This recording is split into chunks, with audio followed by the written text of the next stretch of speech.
Hello everyone, it's Elizabeth here. I had a question recently which was, where do requirements come from? And I thought it was time to do a quick video about how do you find requirements, how do you collect them, elicit them, where do you start looking for the things that people want to include in their projects? The first thing I wanted to say is if you have the opportunity to work with a skilled business analyst, then please do take it. It will be a huge benefit to your project overall and to you as a project manager if you are working collaboratively with a business analyst throughout the whole life cycle of the project, but particularly at this point, if that's where you happen to be at the moment. However, I also know that not every organisation has a team of business analysts just waiting around to do things on a project to help get the project started correctly.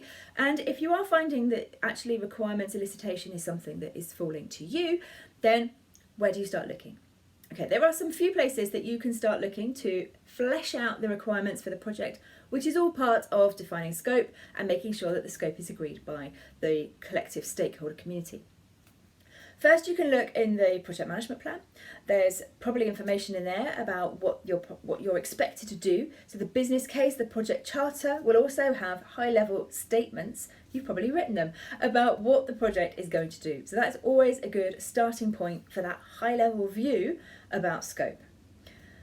Project documents, there's probably information in other project documents, lessons learned logs, perhaps from a previous phase. There could be some other stakeholder registers, for example, that might include names and departments of stakeholders.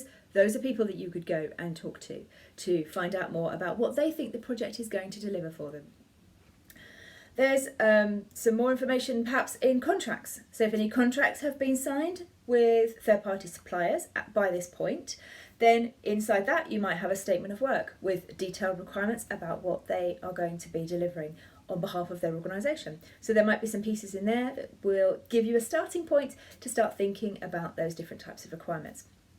There might be some other things that you always have to include in your scope. So things like making sure infrastructure is there or making sure security requirements are met. All of those things would just be almost standard requirements that you'd want to include time and time again. You can get that information from historical projects, from lessons learned logs about other projects, what they failed to include that they should have done, and things like that. So the main bulk of your requirements will come from sitting down with stakeholders and talking to them about what they expect. The first stage is basically brainstorming, thinking of all the things that could possibly be included, and then you can refine, narrow it down, prioritise, and make sure that your scope really includes those elements that you need to be focused on first. You can't get to this point without the involvement of the team, without talking to people, and it's a lot of talking. It's going to be meetings, workshops, following up with people, writing things down, checking their understanding, getting them to check with their colleagues, all that kind of stuff. Is a lot of backwards and forwards. It also helps to do things visually, so start planning out the process perhaps, or looking at the existing process and seeing how it will be different if you had software. How would it be different if we had a customer in Africa? How would it be different if we did something?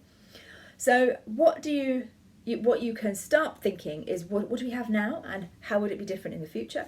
And then the requirements fall out of that gap analysis.